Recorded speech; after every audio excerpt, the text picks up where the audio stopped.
You need to know this key info for this week in crypto. All right, let's get into this. All right, so we're going to take a real quick peek at kind of what the market is doing right now. So we're up almost half a point, 2.63 market cap. Obviously, that has dropped tremendously, and a ton of liquidity is out of the market right now. The bears are in control, 17 on the fear and greed scale. And we see Bitcoin at 78, XRP at $1.60, Ethereum at 2,300 almost. And we see a ton of uncertainty lately in the market. And this is mostly due to Trump's new nomination for the new Federal Reserve Chair, Kevin Warsh, and all the uncertainty surrounding him and all of that good stuff that we're really, really loving. So I say that sarcastically because it hasn't been fun. It really has not been fun. And so we're going to get into some things that could impact your crypto this week and some key events that definitely could either be good once we digest kind of this Kevin Warsh and this nomination thing. And some of this is actually, it looks pretty promising. Once we can digest this Kevin Warsh and this Federal Reserve Chair problem, some of this stuff is actually pretty good news, guys. And we'll get into this in a little bit.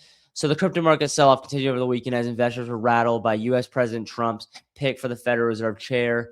The new federal chair, Kevin Warsh, is viewed as hawkish and may not cut interest rates as fast or as much as investors expected, given his stance on inflation. But now, if you watched my last video, whenever I was talking about when we found a little bit of insight on maybe Kevin Warsh could have changed his opinion and his ideals on inflation and what he thinks the Federal Reserve should do regarding lowering the interest rates, he actually may have kind of a change of heart. We see that Trump is a guy that has been out there about lowering interest rates, and we see that he wouldn't nominate a guy that was going to higher the interest rates indefinitely. So we kind of see some insight, and there's a ton of uncertainty and questions around what is Kevin Warsh going to do and regarding the interest rates. But right now, we're going to talk about some stuff this week that is happening and how this could impact your crypto and all that good stuff. Okay, so we see right now, yesterday, the January ICM manufacturer and PMI data. This is important because the ICM is up over 50. And the last time this happened, crypto went up dramatically. So I think once we digest this whole Kevin Warsh thing, this Federal Reserve Chair thing, and we can really kind of start taking a look at some of these other important things, I think this is great news because the last time this happened, when it was up over 50, crypto went up dramatically, and it is up over 50 right now. So that is some good news that we can hold on to. And so we have a lot of stuff regarding the labor market and earnings this week. We see the December JOLTS job openings data.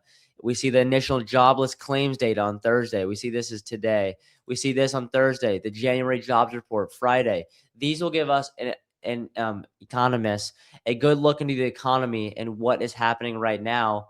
And this every time this happens, it impacts crypto because crypto does follow, at the end of the day, does kind of follow this path of the economy to some extent. And we see that if anything regarding jobs data, jobs opening data, jobless claims data, jobs report, this will impact our crypto, your crypto. And yeah, all this stuff is important. I highlighted the important things that were happening.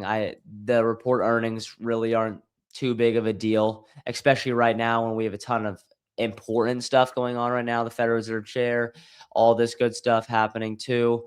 So I think the ones that I highlighted are definitely the most important regarding the economy that we'll see. And economists will definitely get a good look into what's happening in the economy this week once these jobs report comes out and the claims data, all this data, good data comes out. And we will definitely get a peek into the economy this week, and we'll see what happens there. But that some of that good news on the ICM is up over 50 because last time crypto went up dramatically. I think that right now we're just kind of at a stump because of this whole Kevin Warsh thing. But I think once we digest this, crypto will be able to thrive whenever it can kind of take a look into that ICM and say, oh, we're up over 50. We're going to go up now. But I think just right now we have a ton of political tension and uncertainty right now. So I think that's why. We'll just take a peek at a few more things in this article real quick that I think is important. So following the Fed meeting last Wednesday, markets are now pricing the central bank to hold off on further rate cuts until June, although any surprise weakening the labor market could sway those expectations, the report added. Okay, that's important. And then we'll go down here. So we know that a lot of money left the market, and the bears are currently in control right now, which we hate to see. But more than 250 billion exited spot crypto markets over the weekend, dropping total capitalization to 267. We're actually at 263 now, 263 trillion. It's lowest level since April 2025. So obviously, these latest weeks, these latest times have been great opportunities to buy. I definitely have been loading up my crypto because everything was very, very low, and we'll see even how low they get. Bitcoin tanked to a 9-month low, briefly dipping below 76,000 during the Monday morning trading session in Asia. The fall has dropped it 40% from its all-time high. That's crazy. Ethereum prices are back at bear market lows, collapsing 14% over the weekend, low to $2,250, their lowest level since May 2025. The altcoins have been obliterated, with most of them now down 70 to 80% from their peaks as panic selling continues into another week. So we see that prices have just dropped dramatically, and this is pretty much all due to the Kevin Wolf situation, all the political uncertainty, tension this is bringing, and it has not been a fun week and a fun recent times, guys, and we all know this. But I think once we digest this whole Federal Reserve chair things, we do have good things coming. I definitely see some good things coming right here in this ICM. ISM, excuse me. I may have been saying ICM this whole time. Excuse me, guys. The ISM, because that is up over 50 right now. And the last time we see this, we saw crypto went up dramatically. So I think that right now we're just going to have to wait and just kind of digest this thing. We're going to have to see how the economy is doing once these jobs opening, jobless claims data, all these things come out. We'll kind of see what's going on right now with the economy and all that really fun stuff. So I'll let you guys know what happens kind of on this. But right now, I think we're just going to have to take some time, digest this, and we're going to have to get into the good things in a little bit, guys. All right, so that's all I have for you guys today. Remember, if you like what I'm doing, please make sure to like, comment, subscribe. It really does mean the world to me, guys. And thank you guys for your time. See ya.